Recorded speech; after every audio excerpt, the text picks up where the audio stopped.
what is the real problem or the real reason single people choose to stay single? What is the biggest deterrent for getting married for single people? I contend that it is not because of the single people that they meet. I submit to you that it is because of the married people that single people meet that discourages or deters them from looking at marriage as a benefit to their lives. They listen to how beaten down and terrible your marriages are. And worse than that, when a single woman is approached by a married man, then certainly that does not motivate or inspire her to want to be that wife. So it's not single people that is the problem with marriage. It's unhealthy marriages.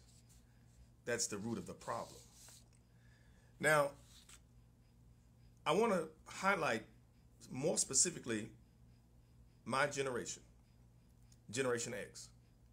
Those of us that were born somewhere between the early 1960s and the early 1980s, according to the demographers. We are Generation X. We are different in that we were the first generation that grew up during the 1970s divorce revolution, where divorce was used to cure unhappy marriages. And then a lot of us use the excuse of, well, I don't want to get married because I witnessed my parents go through a divorce and I don't want to experience that. But I'm not buying that only because, number one, it's not true. It's just like those baby boomers and Gen Xers whose parents didn't get the opportunity to go to college or to obtain a college degree. We use that as a motivation to go to college and to get a degree. And we did that because we wanted to establish a new trend and we wanted to break the old cycle. Same thing applies with marriage and divorce and reasons for marriage. So the question is not how long, those of you who are married, how long did your parents stay married or how long did you stay married? The real question is, how long have you been faithful in your marriage? That's where we are. How long have you been faithful to your marriage? And I know this is a difficult conversation to have, so I'm going to lighten it up a little bit and put it to music. The question as it pertains to music is, when we listen to songs, were those songs influenced by the way we behave, or did those songs influence our behavior?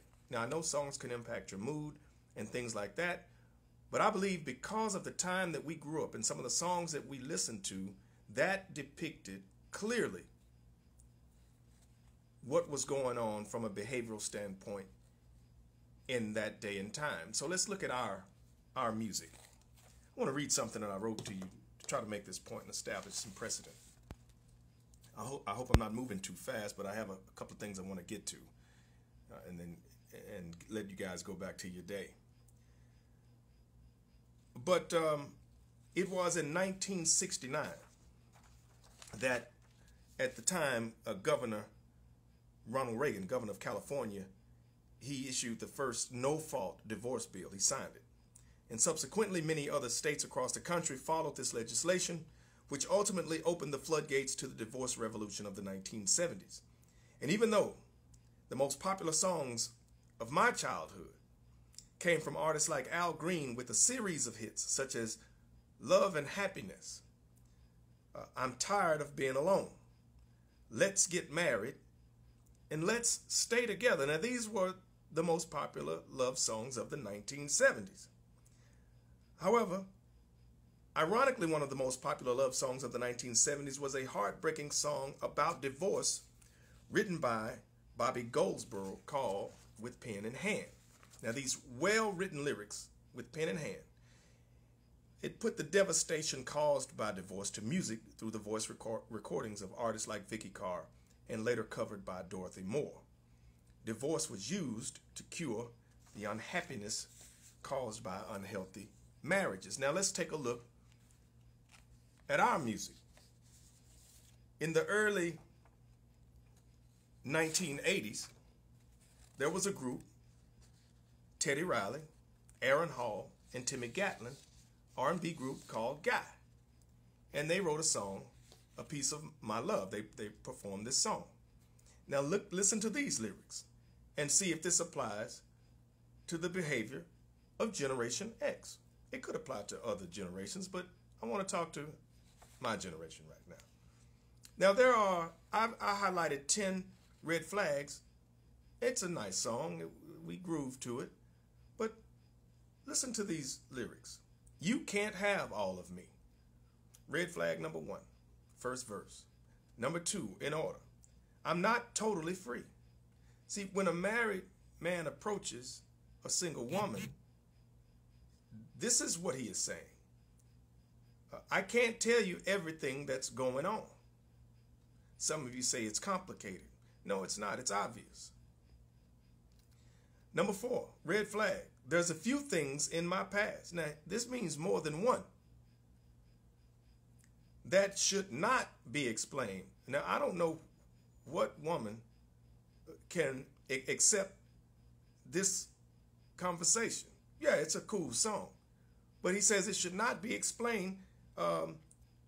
Red flag number 6, I'm asking you to be with me for a little while. So he's going to put a time limit on it. The issue comes when you want more, and he's telling you that you can't have all of me. And number 7, the red flag, he says, please hush, no questions asked. Now, the biggest problem with this is you need to ask as many questions as you can think of. Because what the guy is going to say is the reason why he stopped talking to you is because you asked too many questions.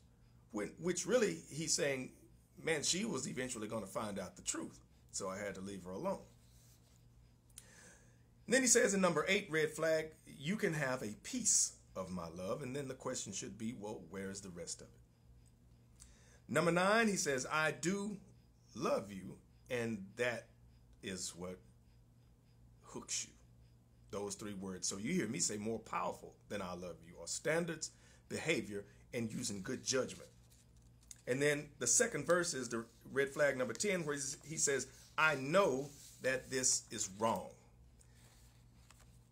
When you make decisions based on the emotion of love and you overwrite common sense or what your intellectual, you overwrite your intellectual capacity with the emotion of love, then you are setting yourself up for a lot of heartbreak, a lot of pain, and you're going to waste a whole lot of time. So at the end of the day, I'm going to leave you with this. We don't want to live by the 10 commandments that, I'm not talking about the Decalogue, which was described in the Bible, coming to the Israelites on Mount Sinai and all that. I'm not talking about that. I'm talking about a different set of 10 commandments. I'm not talking about Exodus. I'm talking about 10 commandments that says, not the ones that say thou shalt not commit adultery and thou shalt not covet thy neighbor's wife. I'm talking about at the end of the day, you want to be able to say, I have not committed adultery and I did not covet my neighbor's wife. Now, this is how we're going to approach being married going forward. And I think it should inspire or motivate every single person and married person to break this atrocious trend that has been established and certainly has been highlighted and brought to the forefront in our generation. It should be the goal of every single